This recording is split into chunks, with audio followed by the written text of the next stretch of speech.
Get ready to hear the best competitive Pokemon VGC advice you have ever heard. I sat across from Federico Camporesci, the 2025 NAIC champion who finished top 4 at Worlds and has won a regional, who has been playing for 8 years and has finally got advice to give back. Where in this video, we're going to be talking about 5 of his secret strategies from 1, 2, 3, 4, and secret number 5. Guys, this video is insane. There's so much value, whether you're a beginner, whether you're an intermediate player who wants to break through, or you're a top player who wants to win worlds. Whatever you want in your journey, this video is for you, made for me, because I really want you to have the best growth possible. I hope you enjoyed the video. Draco Meteor in 3, 2, 1. Like and subscribe.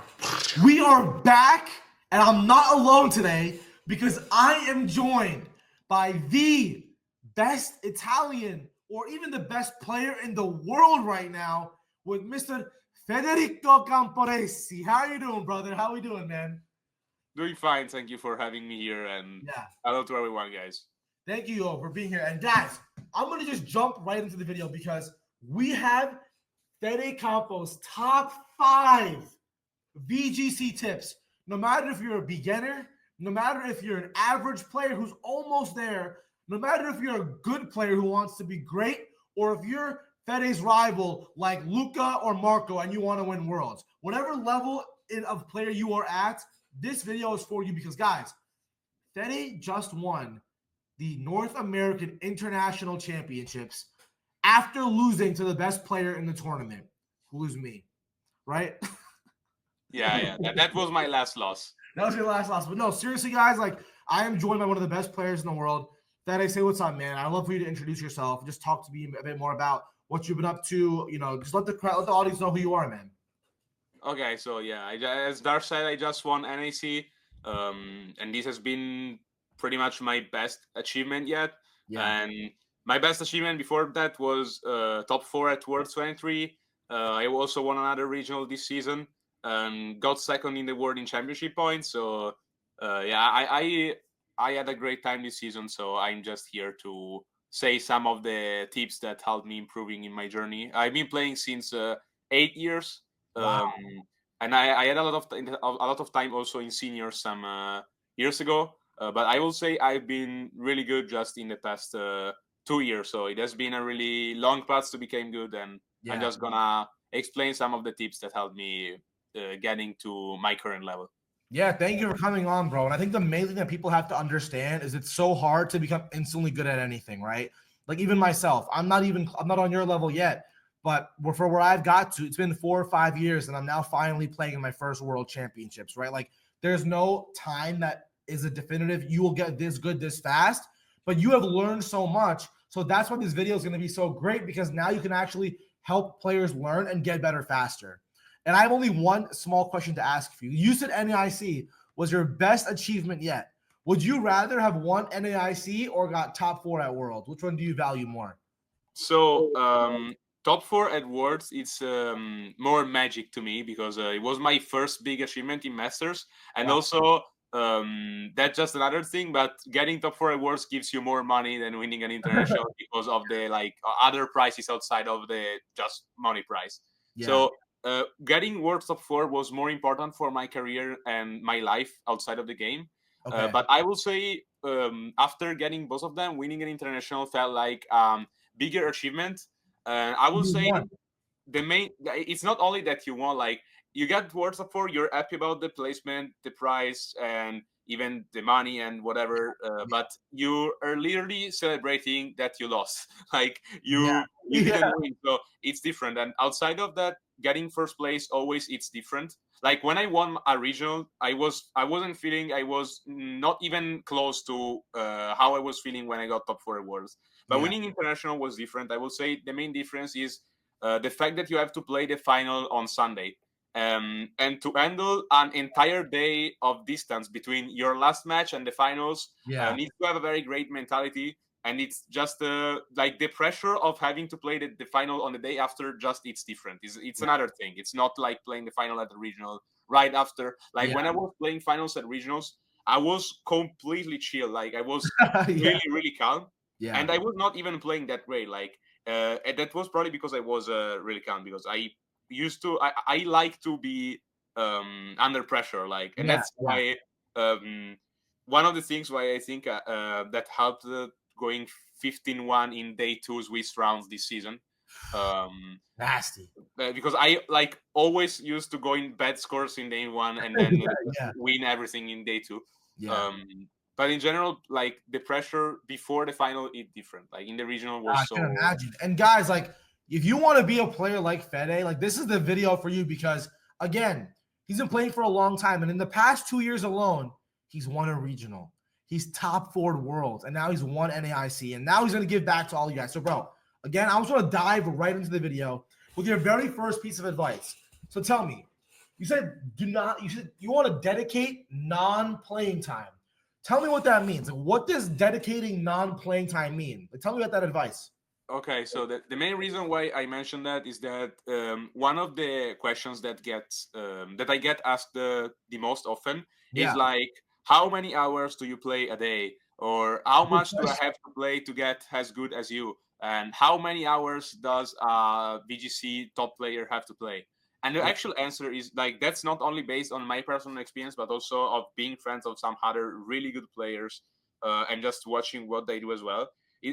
One thing that a lot of people will not believe is that a really good amount of top players do not play that much. Like, if we're just talking about playing games, then if you ask how much time you dedicate to the game, it's a completely different question. And that's I'm going to ask you right now. How much hours a week do you play? And how many hours a week? It's a lot, because, like, at the moment, I'm also it's the thing that I dedicate the most time to, because I stream, I do coaching, I'm member of an esports team. So considering everything, because of course everything is dedicated to the game, so time dedicated to coaching. Do it percentage wise. For a player who wants to be a great player or get better at the game, what percentage should they spend playing, and what percentage should they spend doing other things? And then tell me, what do those other things even mean? Okay, so I think the exact way to spread your time, it's not always, like, there is never a method that is the right one for anyone. So the exactly right way to spend your time depends on the specific player. So it's just on you. As I was just saying, like, for me, I have a few time dedicated to streaming, a few time dedicated to coaching, or just brainstorming, talking with friends, which is not necessarily playing or doing anything, just talking about what could be in that moment, how could I do a flowchart, a game plan, how to make a spread to have a certain calc, these kind of things. And then, of course, there is the playing part. So for me personally, I will just exclude a bit the stream, because even I feel like in the stream is the thing that I do the most for fun. I just dedicate a lot to interacting with the chat and other stuff. So the streaming, I love it, man. I love it too. It's so much fun. Yeah, the streaming, like, I feel like if you will have to dedicate a streaming in the same exact way you will do in a serious testing of you off camera, it will just not be funny for the people to watch. So I will just exclude this. But in general, I will say the way I spread my time in the practice is I will say half coaching when I have a lot. Like, when I have a lot of coaching, of course, this takes a lot of time, so it also removes times from other stuff. But coaching is great for the player that does the coach as well, because basically you're just working on stuff that could be good to you. And I will say, even when you are not doing a coaching on the team that you want to play, you're still doing something great, because you're still working and understanding in a deeper way something that you might be playing against. So I will say, like, one of my best skills. I have to ask you, so I don't mean to interrupt you, but finish your point. Okay, so I was about to say that, like, this year, I've been like, of course, I have my comfort zone, and I stick with multiple teams. But in general, I will say I am one of the most complete players in terms of being able to play any kind of team at a decent or a good level. I also was the MPA MVP this year, and I played a different team almost every single week. Wow. And basically, I will say that doing coachings helps a lot in that, because if you do a lot of coaching, you are learning anything, Other because teams, yeah. like also for myself, I want to know anything to be good at coaching. Like I want, if someone asks me something about a team that I do not play at all, I want to be prepared on that to be able to provide the best advices. So Yeah. I just study the meta game all How do around. you study? Because for a lot of players who are watching this video, they're not coaches, so they're not going to learn the same way that you're learning right now. Yeah. So if you're a player that is an average guy, you're either in college or you're in high school or you work a full-time job or you're looking for a job, whatever you are in life. If you're not a professional like you, how does someone become like? What should they do? What is their version of studying and learning? How can they learn faster? So I think you could do pretty much the same thing I do to be a good coach, or during the coaching is something that you could do even in a different way while not coaching. Like just in general, studying the metagame all around, and just don't like staying stick with your comfort zone. About bringing the same team to the tournament, it's fine. It's also what I did for the most of the season. But meanwhile, try to keep your knowledge up about the other teams. Like try to improve your knowledge about what other teams' game plans could be into yours, what spreads are the most commons into other teams, because getting a better knowledge of the game overall just helps into every single aspect. Yeah. And in general, what I recommend a lot of managing the non-playing time game is just to watch other people playing in general. Is there any people you like watching in particular? If you're a new player and you are wanting to take this advice and actually act on it right now, because a lot of players aren't going to Worlds, so they have all summer to practice and learn. Who are you telling them to watch? Who are you telling them to study? What should they be studying? I'm curious. So I don't have a specific player I like way more to watch than others. I would recommend to just pick up some streaming from any kind of tournament. Maybe just to skip, not necessarily, because sometimes there are great matches also there, Yeah. but most likely skip some of the first rounds, because maybe sometimes these Yeah, matches are not that great. But in general, whoever you think is a good player, you should watch them. Okay. Because I will say you should watch whoever you think is someone you have something to learn from. So it doesn't have necessarily to be Wolfclick or someone who's that good. Yeah. You have to watch whoever you think, even maybe because they are running a team you like. Maybe if you see that a team you are interested about is on And stream, watch them play that team. yeah, you could watch them regardless of who is playing, like to just watch the team in action. Like in general, there are a lot of aspects about watching the tournaments, and I will say going back to my streaming thing, but that's something that you could do even by not being a streamer. One of the things that helped me the most in this aspect is that usually me and Marco make restreams of the American regionals on our channel. So we used to play the Europeans one. And of course, we do not play the American ones, and we used to just watch them, live watch them together, analyze the plays, discuss about what the players could have done in a specific spot, and all of that. Yeah. And that's another thing that is really helpful, that you should always do this, even if you're not as good as the people playing. Like you're watching someone playing, stop the video, think what would you do in that situation as both parts, and then just see what they're doing, and then stop right after and try to understand why their play was better. They didn't necessarily do a better play, but assuming that they did something different than what you thought about, try to understand why. Yeah, understand why. Also, not only why they did a thing that was different than what you thought about, but also understand what could have happened if they did what you were thinking about. Like always trying to simulate different scenarios in your mind, which is something that is not only helpful to understand what you're watching and what they're doing, but also able to simulate the process you have to go through in your mind while playing. So that's something always good. Not necessarily while playing, but also while just flowcharting, thinking of how to play a matchup. So watching other people playing is the first, the most important thing of the non-playing time, in my opinion. Okay, I love hearing that. Okay, so guys, if you are not playing like Pokemon Showdown or ladder in the game, what Fede is saying is the number one thing you should be doing is watching top players play the game, right? This can be Wolfglick. This can be Michael Kelch. This can be Fede Campo when he's streaming. This could be anyone. It could be your boy himself too, bro. My whole point is that whatever level that you want to get to, you should be watching those players play, because you're going to understand how they maneuver, how they operate. And then like Fede said himself, he gave you actionable advice. Pause the video, make predictions, try to understand from both sides. There's so many ways that you can learn from this, right? And like that's something that I don't think a lot of people talk about, is what, not even people say watch your own replays, but more than that, you're saying watch the best players play, because that's going to teach you.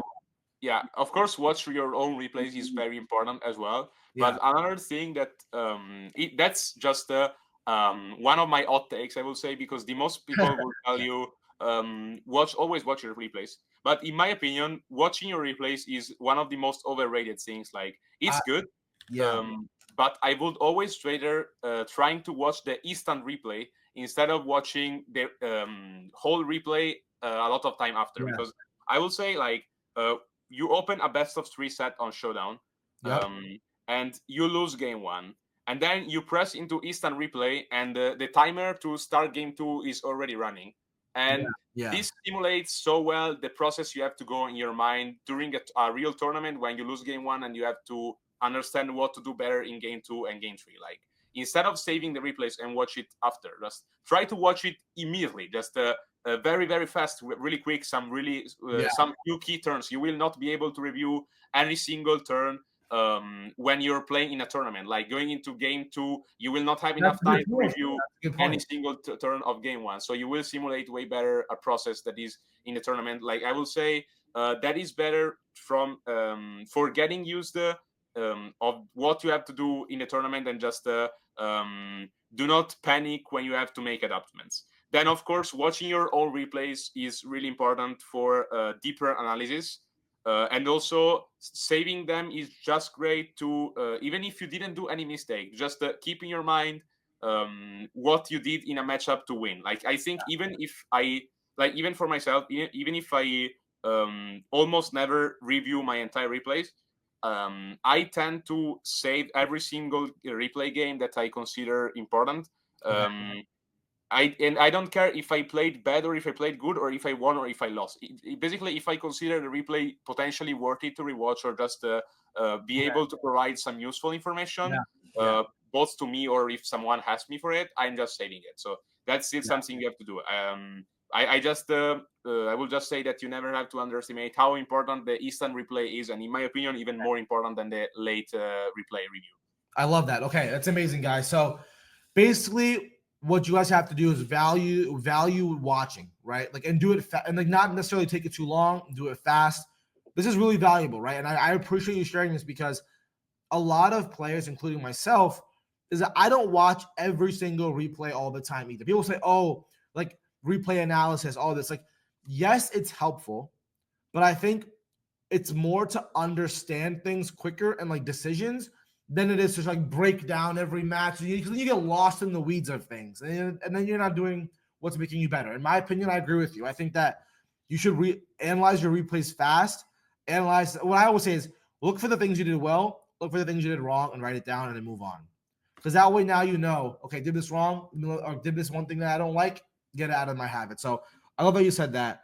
Before we go to tip number 2, I will add one last thing. I was going to ask you, do you have anything else to add for part number 1? One last thing about the this thing we were talking about right now. So basically, about the time you spend playing, because we didn't mention too much that. But basically, of course, you have to play. And another thing is like valuing the time you do while like what you do while not playing. Also, of course, involves how well you manage the time you do while playing. Like, I know a lot of people that just like play 5 or 6 hours a day on Showdown, but they're just smashing buttons really fast randomly.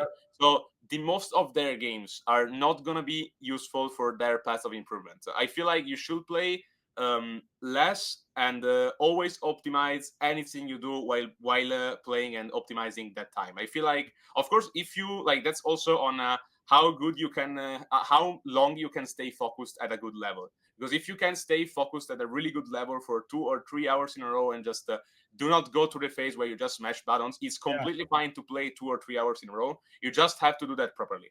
And the very last thing about the non-playing time is not only about watching, but it is just about thinking. Like, as I mentioned before, sometimes it's important to just sit there and not play, not watch, just think like, how could I play this matchup, or how could I improve my team, what team could be good in this moment. Like, just stay there and think, because another thing is that sometimes you might just not be objective enough while playing, like during the game, or during you rewatching your own replays or watching someone else playing. And I will say the moment where it's the easiest to be objective 100% with yourself and just do not get mentally influenced by other things, it's when you're not doing nothing, you're just thinking and not doing anything else. So that's very important. Yeah, so guys, basically what he was saying was lock in. I always tell everyone in the McFree Mafia this. Also, Fede, are you officially a member of the McFree Mafia? I don't know, because I like the shirt. I like the shirt, but I cannot wear this at events. I gotta wear my team shirt. But I love the shirt. Yeah, I appreciate it, bro. No, what I'm saying, guys, is that what you have to do, what he's telling you, I'm glad you're saying this, Fede, because I've been saying the same thing, is that you have to lock in. Like, when you're playing, I think, like, I saw a tweet from Justin Tang, who was like, played all night last night, woke up this morning, played all morning, and I did bad. You know why, guys? Like, that's not good. Like, you should read that tweet and not do the same thing. Do not play 6 hours in a row before you go to sleep, and then wake up and go.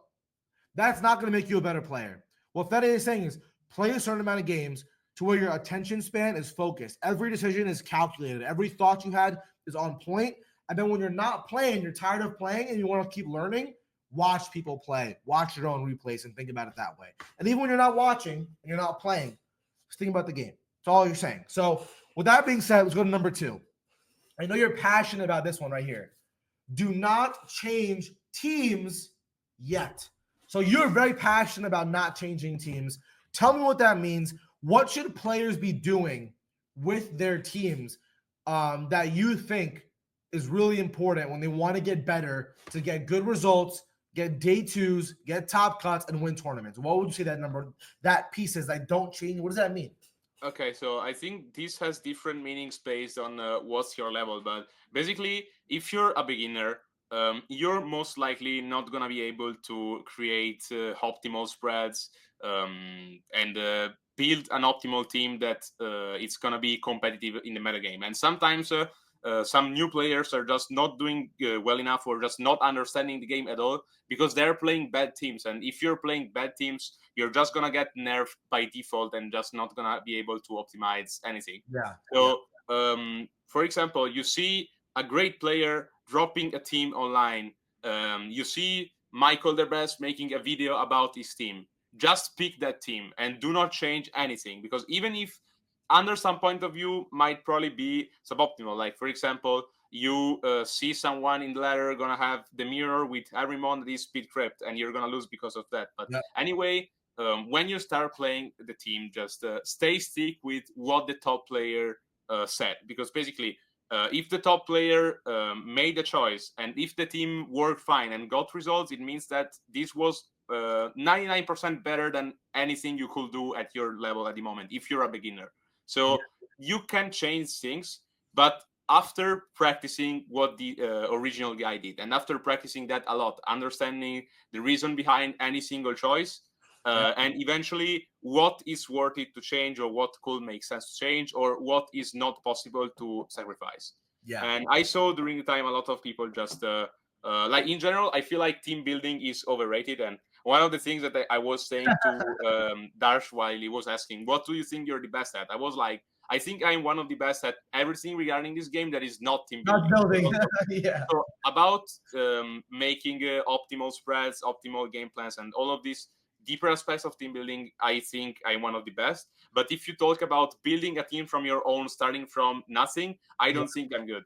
And I don't think that is needed, because basically, if you to have a good team, you don't need to build it on your own. You need to build it yourself. Especially if you're a beginner. Like, if you're a beginner, you're never gonna be good enough to team build a good team on your own. And as I was saying, like, even for myself, I often try to build something, or in general, I just try to do things on my own, but I just feel I'm not good enough to do that. So in general, I would say even the very best players can be shit at team building. So Yeah. just in this thing, you don't have to consider this aspect too much. You have to learn to make really good spreads and what these spreads make. But that's the most important thing about building a team on your own. Like you don't have to be able to build like Wolf UIC's team on your own to be able to win a tournament.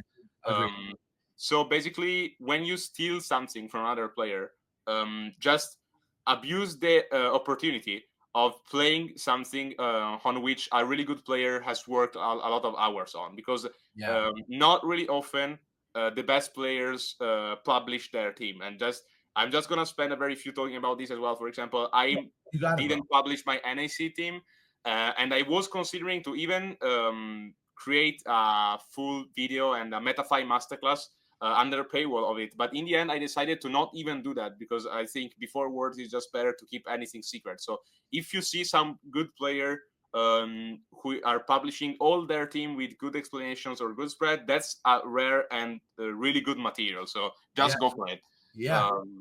Guys, just now, if you guys saw, Brian Collins just won the St. Jude Tour this weekend, 340 players, and it's this Smeargle Calyrex team. One of their team builders released the whole team and all their spreads. I think there was multiple day twos at NAIC. He won that. So his whole point that you're saying, tell me if I'm wrong, you can correct me, is that if you are not a top player and you want to get top results, you will find yourself wasting time in the builder.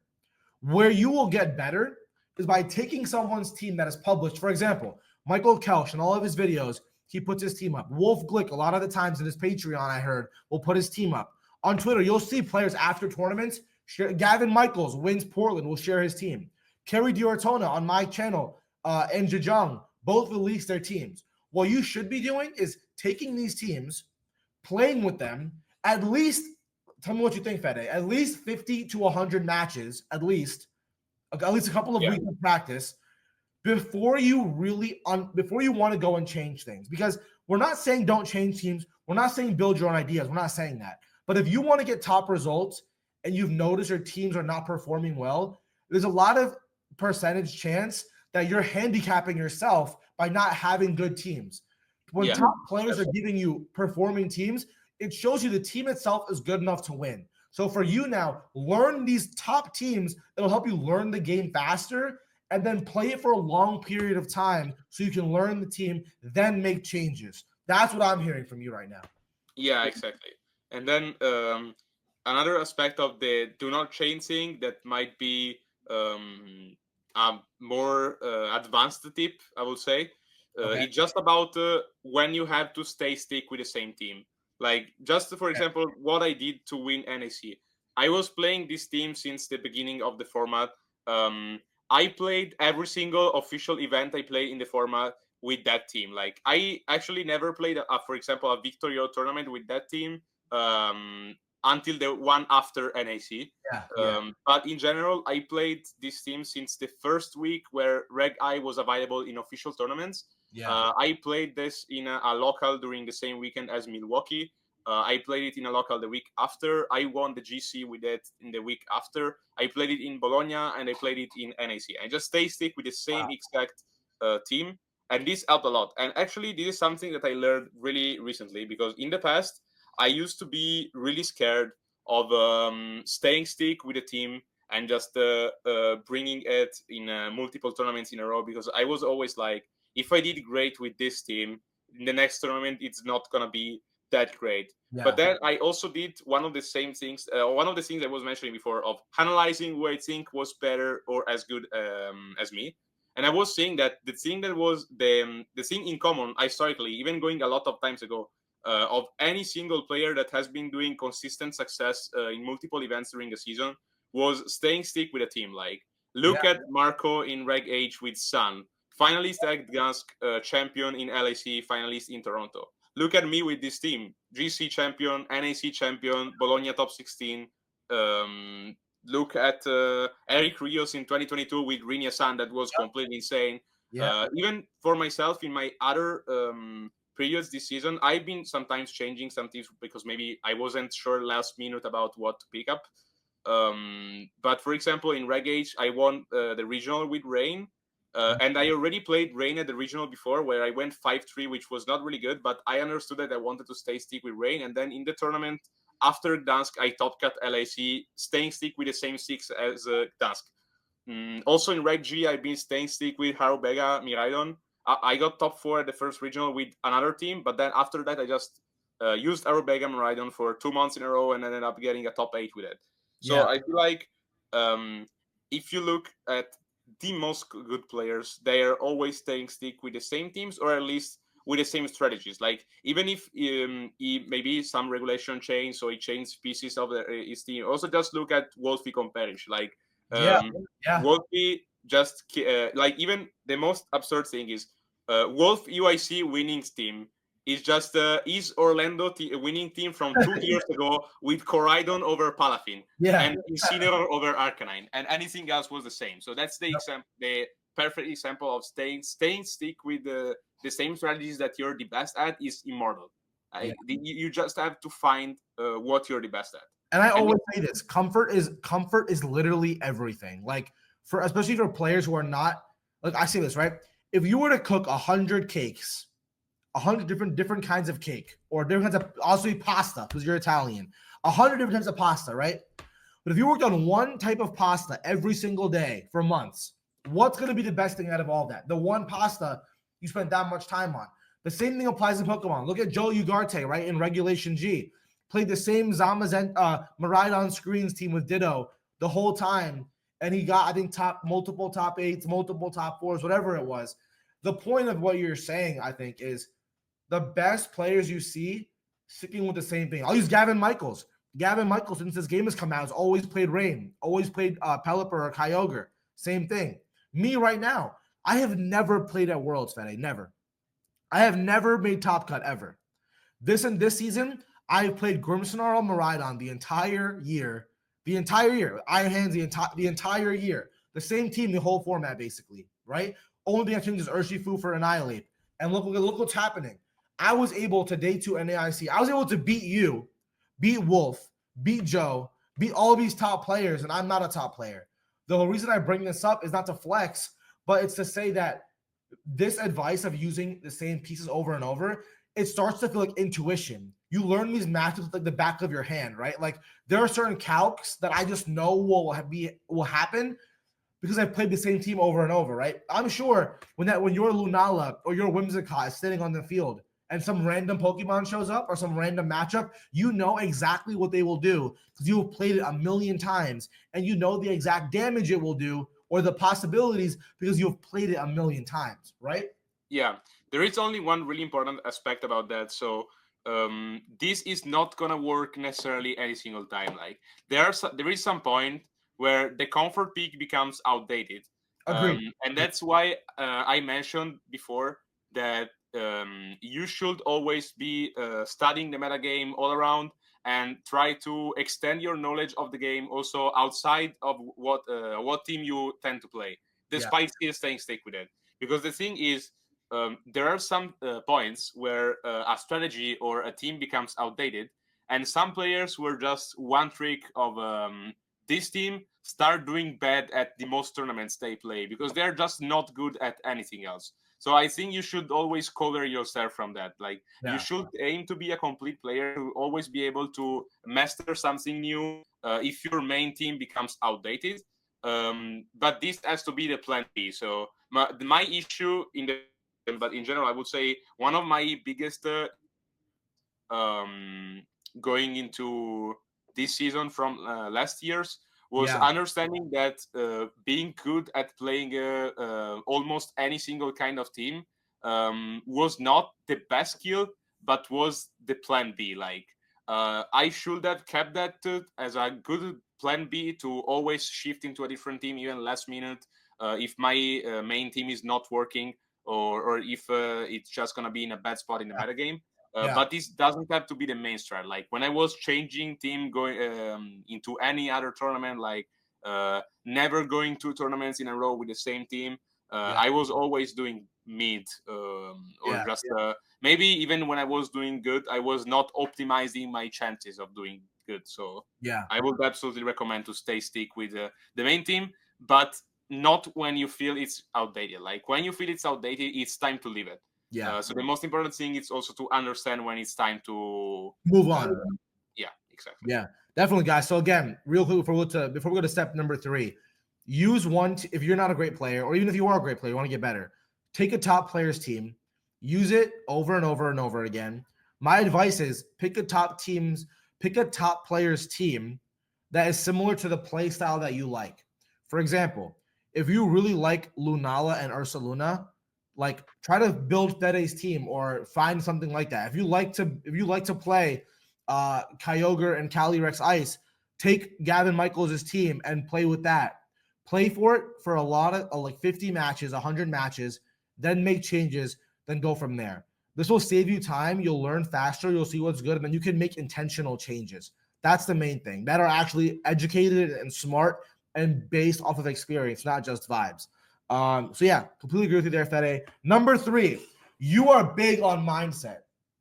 And we have 3 different parts of it. We have 1, being humble, 2, not raging, and 3, gambling. I want to hear about this. Tell me more about it. And I know you said it earlier, but it's a certain mentality that you really like. And what's the mentality that you like? So I like the mentality you had going into my pairing in NAC. The McCree mentality. Tell the story. Tell the story of the McCree mentality.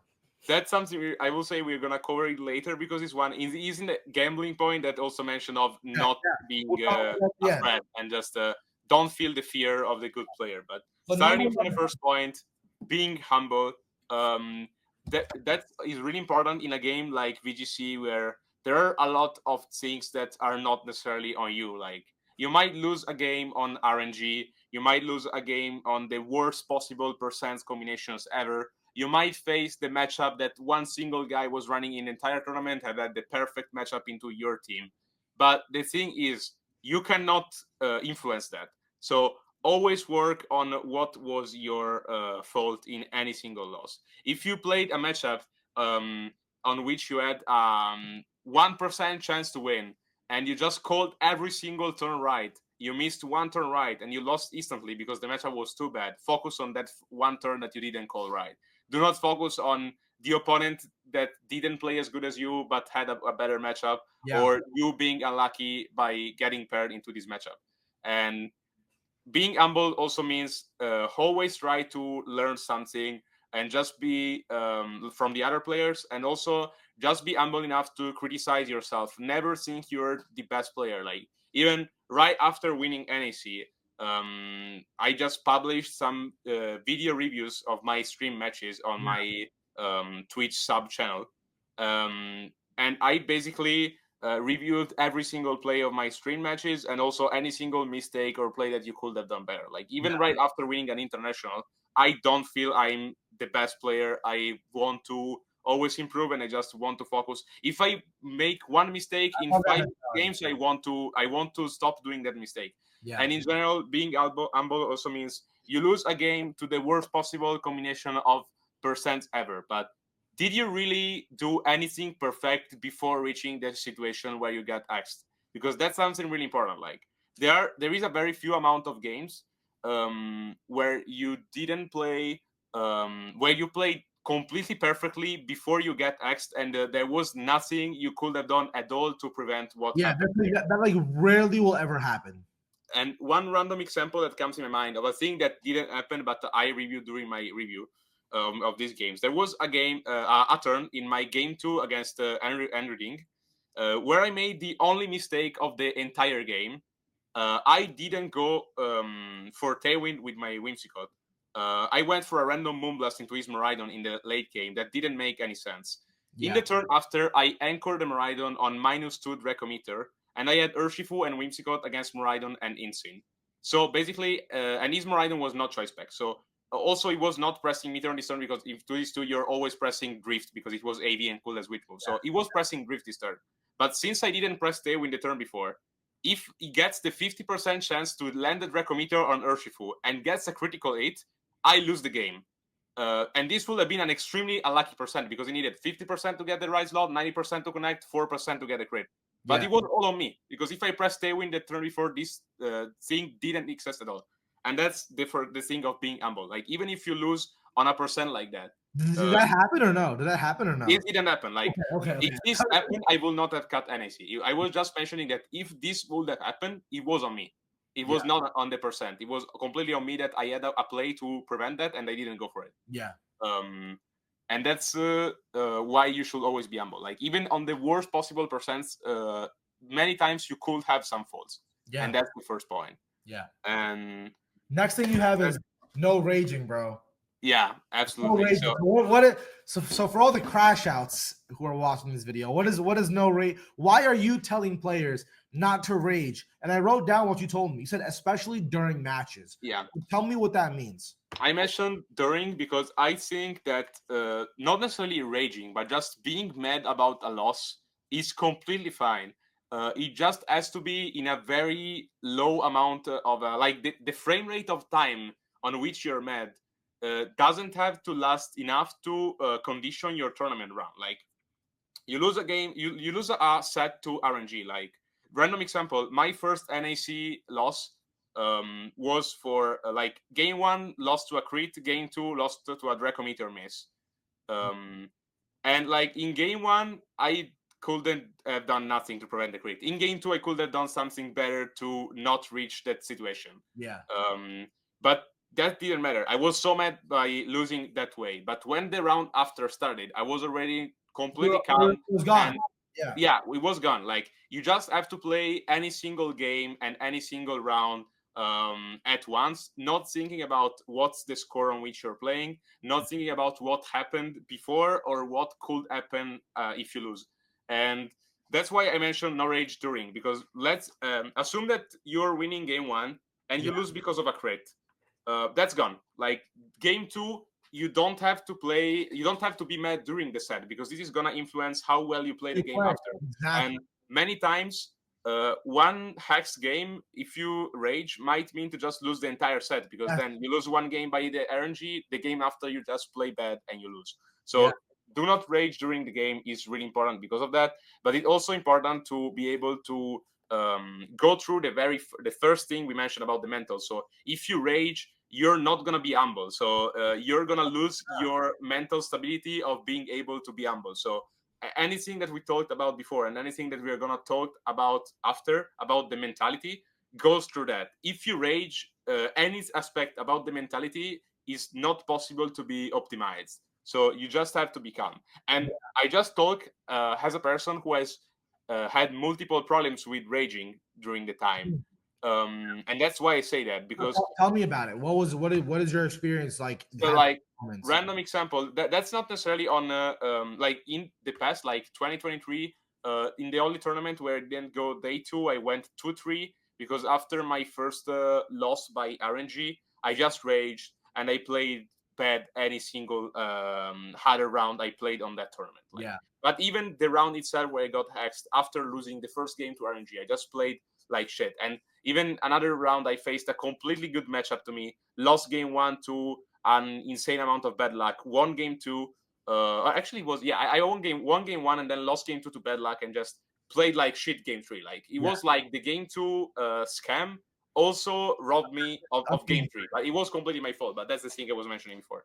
And in general, I've been having a lot of problems even recently, but not with my performances. Like, random example, I went 4-3 on a Victorio tournament while I was 4-0 and just faced my worst matchups 3 times in a row and losing the last match by losing 4 speed ties in a row. And I just destroyed, like, I had to buy a brand new controller because my last one just flew away because of that. And I destroyed it. And basically, that's something you do not have to do. Like, that's a really bad behavior. Like, do not act like that. Just that the main reason why you say that is that managing rage at the best is one of the things that I've been struggling the most with. And I think it's really important that's one of the most important things. And in general, in tournaments, I've been always, like, in higher L tournaments, I've always been able to manage it better. But in a lot of times where I did not do really good in the tournaments, it was because of raging. Like, I will say not always like that, but 2 or 3 times I missed a day 2. I will not say only, but pretty much mainly because of not being able to handle raging. Yeah. So just and we are not talking about raging bolt. We are talking about your own rage. Getting angry, personal. Yeah, getting angry. Yes. So you have to be able to handle raging bolt as well in game, but just be able to handle the rage. Do not like. It's not even. We should not even be talking about handling.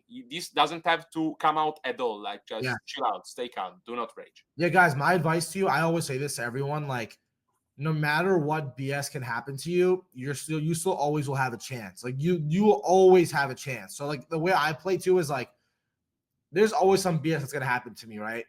But if I can have the better mental advantage versus compared to my opponent, then that's an advantage in the game, right? Like if I get lucky game one, then he can have a better matchup than me, as just as you're saying, Fede. He can have a better matchup. But if he's so angry about what happened, then I have an advantage. If I get unlucky and I'm getting upset, then I lose my mental advantage of being locked in, being focused, and playing well, right? So yeah, I think just overall in the state of battle, what I always do personally, I don't know what you do to calm yourself down, but when bad luck happens, don't try to act like it doesn't matter. Like I say, feel it. Like if you get Thunder Wave full parried, you're allowed to be mad. Feel upset in your heart, right? Shohei Kimura ice crashed me 2 turns in a row to knock me out of NAIC. That shit pissed me off, bro. I'm gonna be honest, bro. The ice crash on his chin pow is god tier luck, whatever. But the point is that in game 2, I played Shohei Kimura in NAIC. I lost game 1. Game 2, on turn 1, his chin pow crunches my I volt switch my Miraidon into his chin pow. I win the speed tie, I go first. He crunches my Calyrex ice on switch in, gets a defense drop, and then I have reflect. And then body press crits me, and I lose Calyrex ice turn 1. I say this because I locked in. I felt the pain. I was like, that sucks. But I locked in so hard that I got every single turn right after that to win, and I won. So my point of this is, like, you can get upset, you can get mad, but your ability to overcome this feeling can actually be the difference that will make you a top player, as you're saying yourself. So completely agree with that on there. Which is why I want to go to the next thing with you. Is how you're saying gamble. You're a big proponent of gambling and having no fear. Tell me about that, because that's a hot take also. There's so many players like Wolfie who say play optimally. So many players say make the Grant Laird always rages on me when I beat him because he's like, oh, you didn't play optimally. You didn't play optimally. Boy, shut up. I don't care if you're playing optimally. What's your opinion on gambling, bro? So of course, if you have a way to play optimally, you should always go for it. Like playing optimally means play well. But basically, the no fear and gambling thing is there are some situations where you cannot play optimally because maybe there is a mind game or there is a situation where you have to take an insane risk. And the thing is, in these situations, I know a lot of people who are just afraid of making mistakes. Like they enter these situations and maybe they try to find maybe there is a 50-50. They don't want to lose or win the game on a flip coin on a single turn. And they try to make something different to escape that situation. But almost every single time, if you escape, if there is a pure 50-50, because also the best way to handle mind games is something we're going to talk about later. But if there is that, like, assume All-Star Barrage against Wild Guard situation, like something as you saw in my finals against Marco. Yeah. If I try, like, both me and him have 2 possible plays. One loses, one wins. In these situations, if you try to go for the middle ground play, you're losing 100%. Like you're just locking your chance to not win the game. And that's what we get. Like I made it in like there are some situations where it's way harder to find out what's the read to make or what's the best play. And you have to take way more risks than just playing a 50-50. But the concept is just if you have to go for a risk, do not try to escape it. Like anytime you can play optimal, you have to play optimal. And if you don't do, you're not playing good. Like even for myself, I do a lot of prediction. I had to took a lot of risks to win NAC, but any single turn where I could have played optimally, I tried to do it and I did it.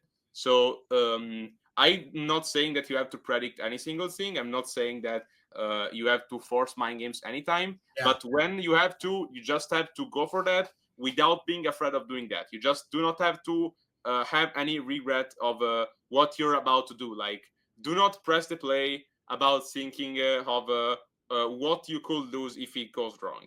Yeah. And that's I think that's the kind of mentality that allowed me to go for centenarians that made me win NAC. Because like I risked to lose both in top 8 and top 4. I did a play turn 1 game 1 that could have lost me the game on the spot. Like I could have pressed forfeit turn 2 into both Kinugawa and Kobayashi if the turn didn't go as I wanted. Basically, it's if you cannot play optimally because the matchup doesn't allow it, or there is a mind game, just press what you think is winning you the game. You're not playing to not lose, you're playing to win. So basically press what you think is gonna work at the best and do not have any regret if it doesn't go as you expected. And that's not necessarily regarding the mind games or this race situation, but I also know some friends of mine who maybe just take some advantage in the game.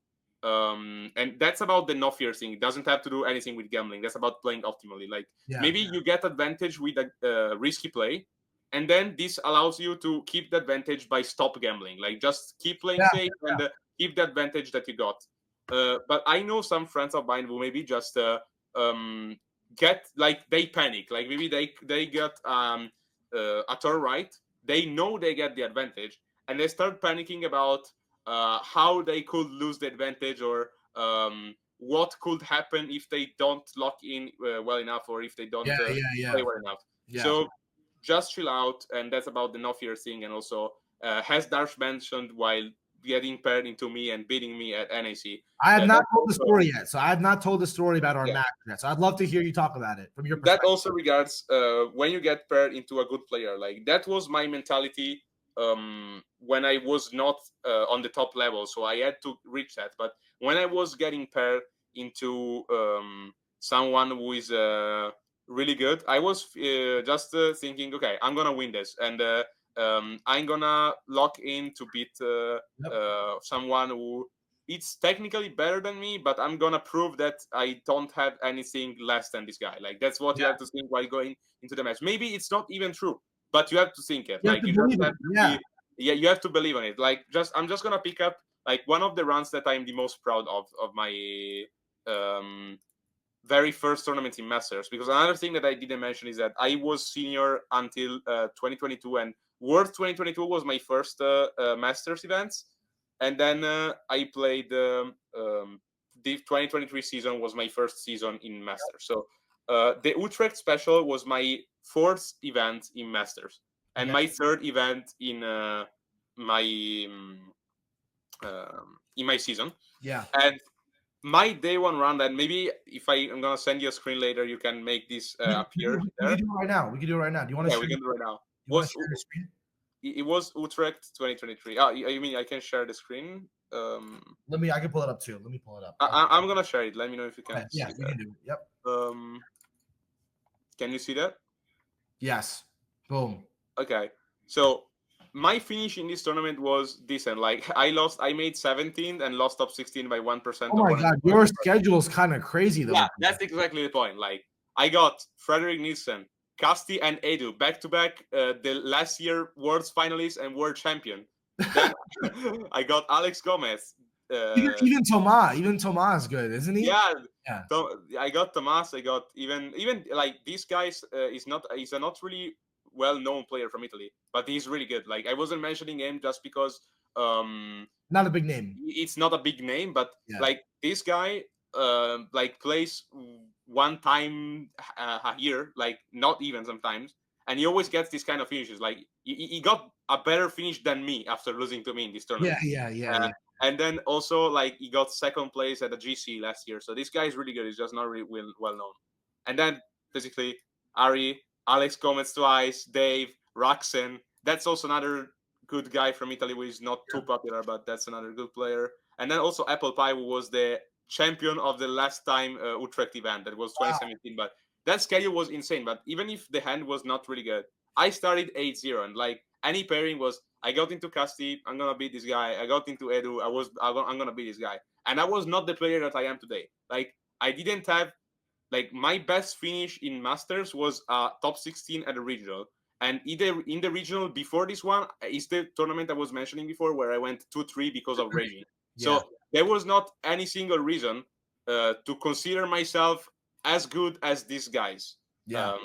But I was considering me on that level, and just considering that I could have beat them. Like, and maybe I was not. I was definitely not as good as Edu, for example. But in the game we played, I have been better than him. Then he also got a better finish, and that's what I was mentioning before. That's also what should let you learn something, because maybe you get you become better than someone on the single match, and then you see them just winning. That's what happened with me. That's what happened with me and you, bro. Yeah. Guys, like, okay, you tell the story about the pairing, because I've said it from my perspective. You tell me about, like, I am never been day 2 at the internets, never got top 4 at anything, never been to Worlds, and I go 5 guys. I'm 5-1 now at NAIC. I look at my phone. I'm outside. I look at my phone. Pairings are live. Whatever, let's say the pairings.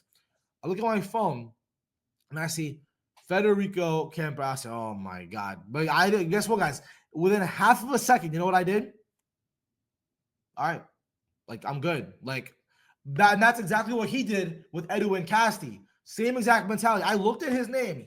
I knew he's top 4. I knew he's won a regional. But I literally looked at his pairing. I said, "This is gonna be a good win if I win. This is gonna be a good win if I win." And I go up and we sit down, right? And guys, this includes all of Fede's advice he was saying. I literally lost game 1. I lost game 1. And I could have easily been like, oh, he just fucking great. He's nasty. Like, bro, just cracked. I could have done that. But guys, like, when you get paired into these top players, you have to look at it as an opportunity. I lost game 1. So I was like, I have nothing to lose. I have nothing to lose. So I played like a psycho, I think, right? A little bit. Game 2 and game 3 a little bit. A little crazy. Yeah. You did exactly what we are talking about right now, like gamble and no fear. That's exactly what you did. Yeah. So, like, literally the way I was playing, I was like, I'm just gonna freaking go for it. I'm gonna just be a psycho, make the turns, try to get the turns right, and see what happens. And that's what happened. And my point is that, like, guys, Fede won the whole thing. Like he won the whole thing. But I was able to beat him. 15 wins, 2 losses, and I was one of those losses, right? And it's like, but the point of me saying this is that you guys can do the same thing when you take chances. Like, guys, game 1, turn 1. What'd you lead? You led Lunala Maridon, right? Yeah, it was Lunala Maridon against Annihilate here, and I just switched out the Maridon turn 1 on the final gambit. Yeah, and I led Annihilate, and I just final gambited the Maridon. I was like, all right, whatever. And then he positioned well. He won. He kicked my ass game 1. Kicked my ass. Game 2, he leads the same thing. And I'm like, fuck it, just do it again. Because I'm like, he thinks maybe I'll go for like some Shadow Claw, Electro Drift bullshit or something. I don't know. What do you think I was gonna do? What do you think? What was your analysis of that game 2? I was just afraid that I was just like, now he's gonna double Shadow Claw and Drift the Lunala, because that was just a pure mind game. And that's why I mentioned you before that I understood later that I had a different lead to escape the mind game. Because the thing that I was mentioning before about the mind game is also that when you have the pure mind game, you have to play it, but you have to consider anything you could do to escape it before joining the situation. Like, when you are in the situation, just play it. But you can think about alternative leadings or different way to create the scenario. And just I was sure you were switching to this lead in game 2. Yeah. And I just didn't play good enough in switching the lead. And like game 2, literally, he terras his Maridon turn 1, and I'm like, yeah. And I just drop it. Final gambit, loses his Terra, loses there. I still have to play well. I have to like reverse Trick Room both games to win. I think I did both games. I had to reverse it, right? You always reversed it right. Like I never reversed it. You got every mind game right, pretty much. Yeah, and it was game 1. Yeah, and it was like even game 3, same thing. And it was like every turn I had to get it right. And again, he's a top player who's top, but like you only got to be right when you're in the bat. Like he has no inherent advantage against me. When you're playing against another great player, Wolf Flick won 5-3 at NAIC, right? The players who beat him, they have no inherent disadvantage to him. None. If you really think about it, unless your team is shit, it's a little different than the team shit. But what I'm saying is that when you can smell an opportunity and you trust your intuition, and this goes into number 2, when you have comfort with your team, when you've played it long enough, you can make intuitive decisions, right? And they can pay off. That's what we're saying. Yeah, bro. Do you have any other advice about the gambling side, but no fear? Anything else you want to say about that before we go to the next step? I think we're fine. We talked about it, right? Yeah, number 4. He talked about it a little bit earlier, is always try hard. So what does that mean, always trying hard? And what does that actually look like? Like, I want to know, like, you're saying always try hard. So first of all, tell me what that means. Second of all, tell me, like, okay, if I'm a new player and I want to be a top performer, what does it look like? What does trying hard look like so I can do that myself to get better? Okay, so that's pretty much about dedicating enough time and I would say mental resources, and just believing in it, in doing anything that we mentioned in the first point. So basically, playing well, like playing a decent amount of games and dedicating enough time to the review of anything, of watching other people playing, of your own replays, of brainstorming, just thinking about things in general. So pretty much doing anything that we mentioned before and just doing it in a consistent way, because the consistency is the most important thing. And to improve, you need like a longer period improvement. And you're gonna struggle at some point. Like even if you're really good, there is gonna like just the look at Wolf who's struggling at the moment. Like he said that Reg Eye is like top 3 other formats he's ever played, and that he's struggling in this format. But he has historically been the best. And maybe he's not doing well at the moment. But anyway, he'll stay there. Like he's gonna try hard about understand why he's not good at the moment in Reg Eye, and just gonna have a good chance to perform at Worlds. And assuming he's not gonna do well at all in Reg Eye, he's gonna be there for the next format. And that's the mentality. Like, of course, not anyone is that good. I just took the best example, but basically it's like that. That's also the thing about the mental. Like I would say, under a mental point of view, you can be as good as the very best players. Maybe not in game, but on a mental point of view, you can be that good. And that's why I mentioned tryharding, because basically I was sometimes talking with some friends. I've been hearing stuff like that this game is 100% mental. And even if we talked a lot about the mental today and we are still doing it, I disagree to that. Like, I think it's like if you have the best possible mental, but you're bad at pressing the buttons, you're going nowhere. But having the good mental is going to help to learn the things. And even basically just tryharding, this thing I was just mentioning. If you have the right mental and consistency and you believe in it, you're going to be able to keep optimizing your time and do this thing in a consistent way. And even if I say always tryharding helps a lot, like in my case, keep believing in this even when the things were going bad, and just staying stick with my practice. If a tournament goes bad, just think about the next one, and just almost never go mentally down. Sometimes there have been bad moments. Sometimes there are moments where you cannot be at the absolute top mentally. And I think that I understood this in the recent time, is that even if you should always tryharding, there are some moments where you can realize that you're not able to tryhard in the best way at the moment. And when you understand you're in this situation, you should just take a break, like stay away from the game for some week, or just some reduced amount of time, or just do, like, I would say, even for someone like myself who does this full time, VGC never has to be the only thing you have in your life, because if this is gonna be the only thing you have in your mind, this is gonna burn your brain. Like, you gotta do something else. You gotta like go to the gym, or live with some friends, or just do something that keeps you away enough from the game, so that when you're doing something related to the game, you're not burning out, and you're gonna be able to always try hard. Because you want to have a healthy relationship with the game. Yeah, exactly. You have to have a healthy relationship, and it's it might sound weird to say, but one of the most important keys to be able to always try hard consistently through months or years is to not don't try hard at some point, because if you literally always try hard every single day, at some point you're gonna burn out and you're gonna need a break. But basically, you also have to optimize, like optimizing your relationship with the game allows to just try hard at your very best when you're doing it. So, for example, when you're trying hard, what does this look like? So, like when I decide, like at the moment, for example, I'm not preparing for Worlds exactly for this reason, because I'm feeling like it's still like around 45 days before Worlds. My prep is gonna start in the very upcoming days, but basically, right after winning NAC, I didn't think, okay, I won, so I'm fine. I immediately started thinking about what I want to do at Worlds.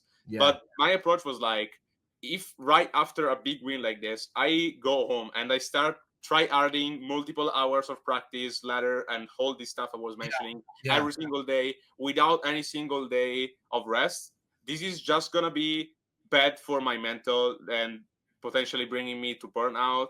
Also, eventually thinking further about next season is starting immediately afterwards. So my mental needs to stay at a good level and a stable level for a long period. You don't have to think at just the immediate period. What comes immediately right after your last event. And the thing here is just like I'm already planning on starting tryhanding a lot for Worlds in around like some days, I would say. And when I decide, okay, today I'm gonna try out my World practice. I dedicate multiple hours to playing on Showdown, multiple hours to brainstorming with friends, talking about what could be good at Worlds, what teams we need to have the best matchup against, which teams we don't have to bring, and which teams are going to be the best picks. Spending some time watching other people games, as I mentioned, to be able to view the concepts that I had in my mind. Because something I didn't mention before is that I would say in the non-playing things, even if we mentioned in a different order, you should be thinking before doing anything else. Like the part where you just think and don't do anything else should be the first thing, and then right after thinking, you should walk me through the steps. Walk me through the steps? I will say the first one is just thinking in general. So basically, thinking about anything that you think is going to be useful to your prep. So maybe you think about a team that you want to practice and you think it's in a good spot in the metagame. You think about which matchups are going to be good and which are going to be bad and how you're going to play them. And then maybe right after thinking that, you can go into, if this is possible, because it's not always possible, but if this is possible, I will say right after you can shift into watching stream games of this specific team being played by someone else, so that you can see if your theory of these teams, these scenarios, these matchups, these flowcharts is correct, if these matchups are actually good or bad. And then after that, like if the stream confirms your first theory, you can go into Showdown practicing team.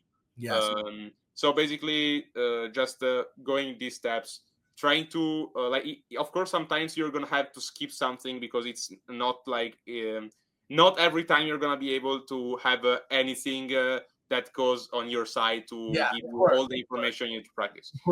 Assuming you have enough information to do that, just always be sure that your theory makes sense before going to the practice. Then basically that's right before doing all the theory phase. I'm just gonna try hard on Showdown playing as much games like as I mentioned before, playing as much games as I can stay focused. So if I can stay focused and play good and do not rage and everything mentioned until now for 2 hours, I'm gonna do 2 hours. If it's gonna be enough to do 5 or 6, I'm gonna do 5 or 6. Like reminding my Worlds practice in 2023 when I had my best Worlds finish. I started practicing very late because I was not even sure if I could have go to Worlds until like 3 weeks before the event. So I booked my flights, I booked everything 3 weeks before the event. And in that case, it was like the very first day after winning, like after booking anything, I started playing like 5 or 6 hours a day on Showdown. And I was like playing 100 games a day. And I was grinding so much in that period. Then Worlds 23 practice was a bit different than other times because like Reg D, Worlds 23 was the very first event for Reg D. So the watching other people playing didn't exist. Yeah. So one of the most important steps didn't exist. So the practice for World 23 was pretty much showdown grinding. I will say more than any other event ever happened. And this not only for me, but like any single getting paired into someone at World 23.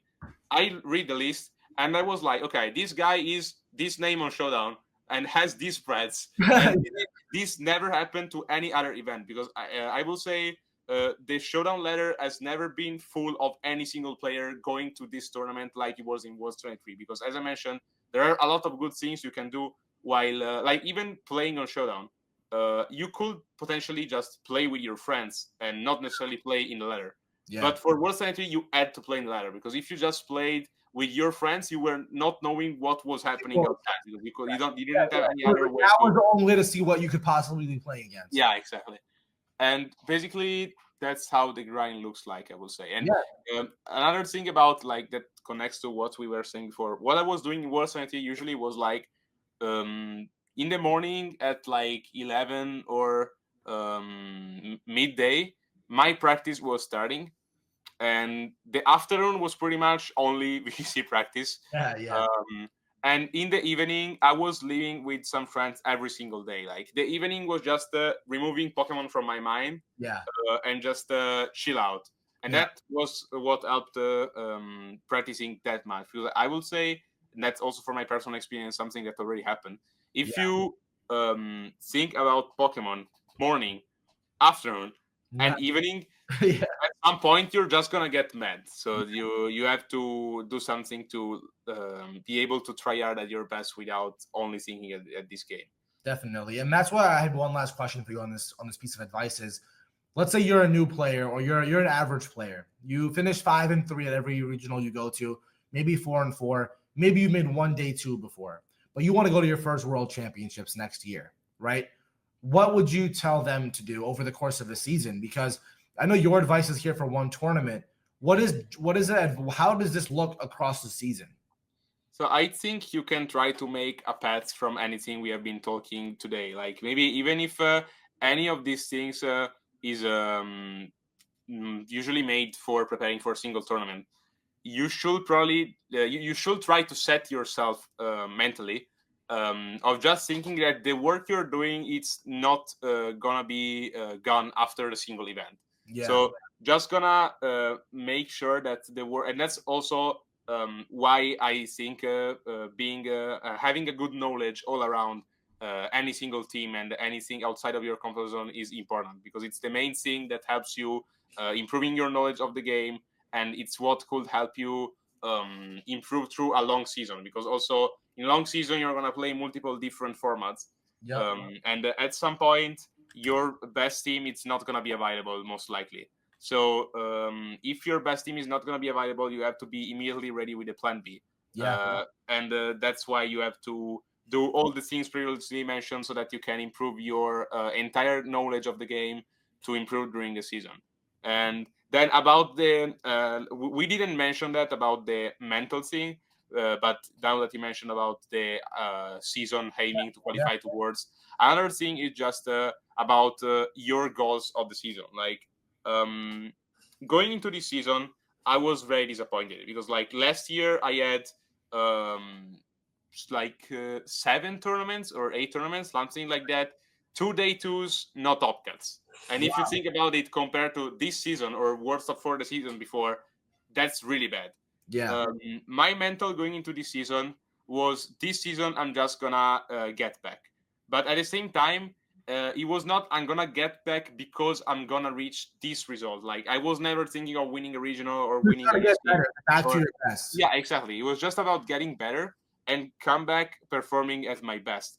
And that was just it. Like I was not afraid of not qualifying or not getting my pay trip. Like usually any single season goal for myself was getting the pay trip. Like in 2023, it also was the reasonable goal because top 16 in Europe or top 8 in US also gave you the automatic day 2. So it was not only about the pay trip. But in general, I feel like you should never have too precise goals of the standings of the CPs, because this is also gonna influence your mind in a really negative way. Like if you play the tournament going into it the days before, feeling like I need these placements to qualify. I need these That's not placements. healthy. That's not healthy. Yeah. Yeah, that's not healthy. This doesn't help at all. This just nerfs you. Like even with the highest level, if you go into a tournament thinking about the I absolutely need this or I'm gonna lose mentality. Yep. And even about the regional, like you don't have to feel like if I don't day two I'm shit, or if I don't reach this exact score it's bad. Yeah. And that also regards the thing of going there and just playing, like playing any single match at once doesn't only regard the tournament itself, but regards the entire season. Yeah. You don't have to think that if you don't win the match you're playing at the moment or the match you will play the round after, you're gonna have worse chances to qualify awards, or basically how bad this could influence your season and your goals for the season. Like it's fine to start the season saying, this year I have the goal to qualify for awards, or this year I want to get the pay trip, or this year I want to win a regional. But then you don't have to get toxic by following that code. Yeah. It just to be something that push you to get better. And if you play at the best version of yourself, what you deserve is gonna come. Yes. Because this, even if sometimes this game can suck with the RNG and matchups, if you play any single tournament as the best version of yourself, in the long run, everyone gets what they deserve. Which doesn't necessarily mean you're getting good things. Like if you play like this might mean that you're gonna get a day two because you're lucky, but in the long run, you're gonna miss the most day twos or go 3-5 or this kind of thing. So this it doesn't only apply to good things. Something really important to specify. It also applies to bad things. Like if you're bad, the game is gonna let you know it at some point. Yeah. So the game is a way of telling you that you're good and that you're bad. It's very clear. Yeah, exactly. Yeah, definitely, man. And I think that everything you're saying makes a lot of sense. And you know what, guys? I know we're an hour, 15 minutes in. We have one last point for you, the secret sauce. But if you made it to this point in the video, please leave a like and subscribe. And I have a gift for you. I haven't announced it yet, but I wrote an 11-page guide, totally free, on how to make worlds. I call it the Pokemon Worlds Roadmap, 11 pages long, completely free, how I did it for my first time and how you can do it too. All you have to do is comment the word worlds in the comments, and I will send you this free guide, completely free, 11 pages made for you, because me and Fede right now are giving you, Fede's dropping bars on your head. He's really trying to help you make your dream season, your dream tournaments possible. And I think you're saying so many great things. And that's why I spent my own time writing up my own guide for everyone who's watching this video. Again, if you're watching this video and you want this free 11-page guide on how to make your world championships from the very beginning of the season to now, comment the word world and I'll send it to you. But going to the last step you have, bro, number 5 is mind game management. This is what I asked, guys. I asked him before this call, what do you think is the one thing that makes you better than every other player? He said the number one thing he said is he didn't even think about it. He said mind game management. Fede, tell me about your mind game management and how you were telling me that you are the best mind game player maybe in the world. Tell me about that. So that's like what I was mentioning before. Like as I was saying, technically the pure mind game, like the white guard mind game, is just a 50-50. So this should technically not take any skill. But basically, the main reason why I say you have to be good for that as well is like Reg I, especially more than any other format we had in Scarlet and Violet yet. It's one of the formats with the highest amount of 50-50s ever. That's also why I was mentioning before that, like for example, playing Into You, I went for the same lead 3 games in a row, and this forced 50-50 in the first turn. But if I could have called the lead right, I could have completely avoided that mind game and just took the advantage from a different thing. And that's exactly when I lost in NAIC was when I wasn't able to perform my mind game management at the best. And basically, this format takes a lot of mind games. But even if there is this thing, it's not that randomic because basically as I mentioned before, when you have to play the mind game, you don't have to escape it. But in the turns before, like even in team preview, like for example, in a specific situation against you, avoiding the mind game was just about making a different leading. So not even about making a different play. Not letting Annihilate have the opportunity to click Final Gambit. Yeah, exactly. So it was just that, like, the mind game was starting from the very first turn in the lead. So the only way to prevent that was leading the best thing to prevent the mind game. So basically, I will say another thing is understanding when the matchup is good or bad enough to force 50-50s. Like, for example, into both top 8 and top 4, my opponents had advantage in the matchup.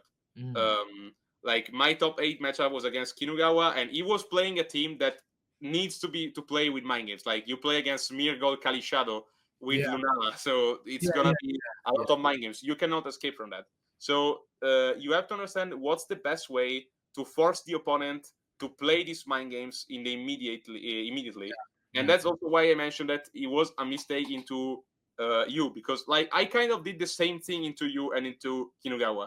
But basically, into Kinugawa, it was the right way to play because I had a disadvantage in the matchup, and I could have forced him to specific situations and just force him to play mind games and don't allow him to play any single safe turn.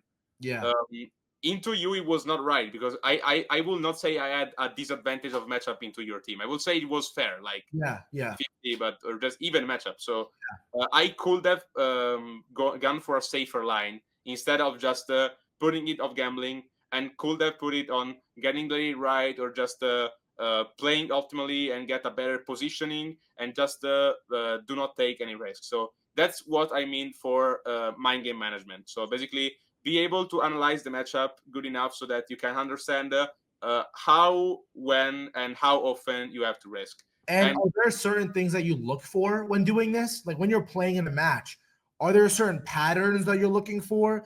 Are there certain leads that, like, how do you decide to put game, like what should a player who has never even thought about this concept before, right? I'm sure someone watching this has never even thought about this concept. What advice can you give to them to actually do this in their practice? So I do not see a pattern, to be honest. Like it depends on like any matchup is very specific. So the thing is like usually anytime you get paired into a team, the first thing that comes in your mind is what's the safest thing to do. And usually, like if you don't start your match like this, you're doing something wrong. Like and that's like going again into our match. When I faced you, I was like, oh shit, Scarf Annihilate, a lot of 50-50s, like from the very first second where I saw the shit. And that was wrong because I just didn't go to the phase where it was like, what's the safest way to play this? And this always has to be the first thing in your mind when you look into a match. But there are some matchups where you think that and you're not going to find an answer. So basically, I will say the first point is you think this, you put yourself this question. If this question has an answer, you go for what is the safest option. But if this question doesn't have an answer, probably it's time to gamble. And if this question has an answer, but you were not good enough to find it, that's a good material of what you have to work on to improve for your next tournament. Because there are some things that you're always going to be able to understand just later. And this might be one of them, because sometimes like even if you put yourself this question any single set you play, there are gonna be some times where the answer exists but you don't find it. But that's the main, I will say that's the main process, like putting yourself this question and understand it. And then if the answer is there is not any safe play, you just go to the next phase. So how can I manage the mind games? How can I force the most favorable situations for me? And that's what you have to think about going into some matchups. Like for example, going into top 8 and top 4, like in top 8 I had a bit of disadvantage just because of being playing against CSR's Mirgol, and that was never a comfortable matchup for me if they had Terra Ghost Mirgol, because this matchup was always like, if they have Terra Grass Mirgol, I can fake out Trick Room and I'm always fine. And they do not play any mind game. But if Smeargle is Terraghost, me and my opponent are forcing mind games each other. Yeah. And that was the thing.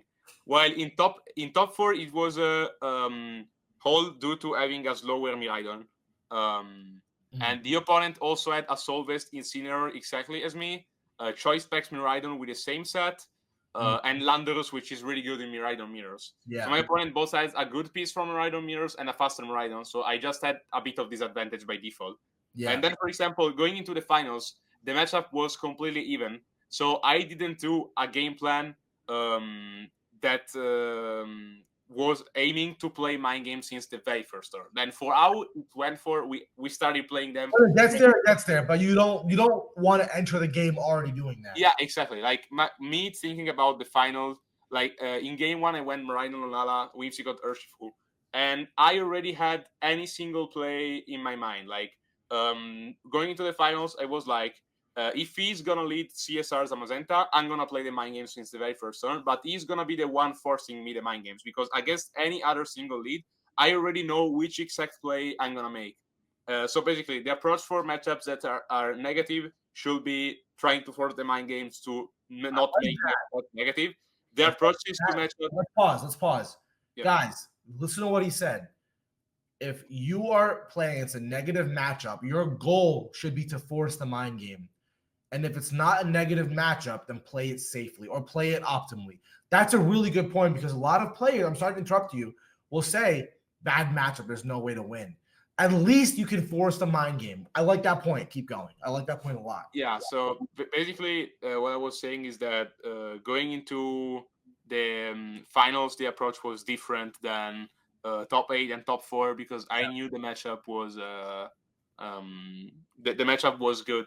It was not good, but it was not bad. It was just 50-50. And then going even back to my previous title, in top 32 against Marcus Dion, I had the matchup in my favor. And he was the one trying to force 50-50s with his Dido, trying to copy my Miraidon right, winning speed ties and these other things. So that's the perfect example of it. Like, on the other hand, when I was the one having the good matchup, my opponent tried to force them. Yes. And that's I will say that's pretty much anything about the this thing. Then, of course, for way deeper analysis, I usually do that in my coachings, and like going for completely deeper analysis of this thing, it's impossible, because one of the I would say one of the things that makes being really good at this game so hard is that this game is just an insane amount of variables. So there are too many things that make impossible to explain an overall concept in a perfect way with generic words. Of course. And that's what we try to do today. So we try to do the closest things to be able to explain concept with easy words. I don't think it's too easy, but that was the goal. But I agree. I think what I really wanted this video to be was, how can someone like you, who's like a mad scientist in your own route, like you're one of the best players in the world, I'm going to say what it is, right? But how can we allow a player who wants to be even halfway towards your level or even get to your level, how can we make the things that made you there digestible and actionable for those players, right? So guys, if you want to get coaching by Fede Campo, like, he's on Twitter, go find his Twitter, and he's coaching. Maybe you can find it through there. But my advice to all of you is, guys, like, looking back at this whiteboard here, right, is not, I'm going to recap for everyone. Number one is dedicate time, not playing time, right? So this means instead of just playing Showdown for 10 hours a day, play for a couple of hours, but then watch other top players, study the metagame. You said it yourself, just think about matchups, right? Talk to your friends. That's number one. Number two is, do not always just change your teams or teams that you find from top players yet. Find a top players team who plays a similar style that you like, watch it, learn it, play at least 50, better 100 games, then make changes based off your experience, your interactions. The third step is about your favorite thing. The mentality is humble, not raging, and gambling, like having no fear. That's what it's all about. Number four is always trying hard. No matter what you're doing, trying hard. But your bonus point was to always try hard. You have to also not try hard at some points. Take that break, relax. And the last point is that mind game management. This is a key point he said, guys. If you have the advantage, play your advantage or play optimally. But if you do not have the advantage, you force the mind games. understand your positioning. So, man, I feel good about this, man. Anything else that's on your mind about this? Because I think that what you're saying really is like so helpful, and I really want your impact because you're an amazing player. I've heard great things about you as a coach as well, and I want you to do well at Worlds. I want you to lose in finals to me. It's gonna be a great match. I'm gonna beat you again. And yeah, man. Any other thoughts you want to say to the world, bro? I think I'm pretty happy with what we ended up doing here. So I guess I said pretty much everything that I wanted to say about these topics. Yeah, I'm glad. And hey, this could be the first time. Maybe hopefully we could do it again sometime. But my main thing, Fede, is that it's not very often that the best players want to give away what's made them successful. So just by you doing that, I really do appreciate it. And should viewers be expecting anything else from you about anything coming up? So as I mentioned, I was planning to release guide to my team under paywall. In the end, I'm not doing it, but maybe right afterwards, I'm gonna release it for free to just let anyone know how was the paths behind this team and how was the practice. Yeah. So that's probably what is gonna come up next. And also, even if it's most likely gonna be only in Italian language, I'm gonna do a big video on NAIC, something with like more edit and like something with a bigger workaround. So it's gonna take a lot of time to get it, but that's probably my next project. And then I'm still doing my streamings, my coachings, and anything that I always been doing. The only news is probably gonna be this video. Awesome. Well, I appreciate you coming on. Guys, everyone go show love to Fede Campo. He's amazing. Go show love to his stream, coaching. Just go show some love to the boy, guys. He's a member of the Mafia now. He's here. He's in the space. And I got to say it again. What did you say when we sat across from each other? What did you say to me? I hope I'm not McFree. And what happened? It's all I was McFree. And then what happened? I gave you the McFree powers. And what'd you do? Yeah, and then North America, the whole North America was McFree. The whole North America was McFree, guys. Guys, thank you so much for watching. Like, subscribe. But before we go, now that the real, okay, we're gonna go. Okay, this is my fake out, Fede. Now, this is where we talk to the real ones. This is where the McFree Mafia stay till the end of the video. So if you guys made it here, I never put timestamps here. I want to let all of you know that, guys, like, these are the videos that I want to give you because I want you guys to get better, right, Fede? Isn't your goal to make other players better too? That's why you coach. Yeah, exactly. That's something that I really feel good. Like a lot of times, I've also been feeling great. Like many times, I've been sucking into some tournaments, and in the end of day one, I was feeling really bad about my performance. Yeah. But then maybe in day two, some of my coaches got a really good finish, and this just made my day better. Like the best memory I have about that was Team Edwards getting second place at EIC. Yeah, and I've been coaching him for the entire practice before. And in this exact UIC, I went 3-3 drop. So like at the end of day one, I was like, I had one of my worst tournaments ever. I'm doing shit. It's like I was really down with my mental. But then team making it to the finals the day after just made my weekend. Yeah. And I would say in that period where I was doing bad, the success of some of my coaches has been one of the things that helped me staying up with my mindset and keep pushing and believe in it and just keep doing the stuff. It's amazing, bro. Like I love that you said that because I've been getting so many like DMs and like messages on stream that people wanting coaching from myself. So I haven't done anything like that, but maybe I'll consider it. Guys, comment the word coaching if you would actually want coaching from me or even Fede. Just comment the word coaching if you're interested in coaching. But guys, like this is the reason why we do this. Like just me getting to sit across and talk to someone who's literally from halfway across the world. Like this is the best part about the game is that we can both get better, have insane experiences, and then give back, right? Like we don't do all this hard work to keep it to gatekeep it to ourselves, right? We want to leave our mark. We want to influence. We want to help out. And that's what the McFree Mafia all about. Is Fede. Like people think McFree is just me trying to troll other players. I'm sure you know it at this point. The McFree Mafia, what we are here to do is like really be confident. In a game where everyone is shy, everyone is nervous, everyone has anxiety, to have that McFree mentality, as you know, is to look at players like you and Wolf as opportunities, to always be proud of yourself. And like, guys, that's why I'm going to the Worlds for the first time this year. I'm so excited. I'm going to be one of the biggest underdogs there, dude. And I cannot wait to shock everyone. And again, guys, if you want to go to Worlds, if the Mafia wants to go to Worlds, comment worlds in the comments, and I will send you 11-page free guide just for you guys. And again, guys, I make these videos that are over an hour and a half long. Again, I worked until 6 p.m. today. I'm sure you have a busy life as well. And like, we do this not for ourselves. Like at a certain point, you do it to give, and you do coaching. Maybe I'll do coaching soon. But for right now, I want to give free value. I'm giving you guys free videos. I'm making you free guides. I'm doing free streams all for you guys. And want to let you know I really appreciate it. Like, subscribe. If you want to watch my last video here, I'm going to switch the camera for a sec. If you want to watch my last video, then watch it here.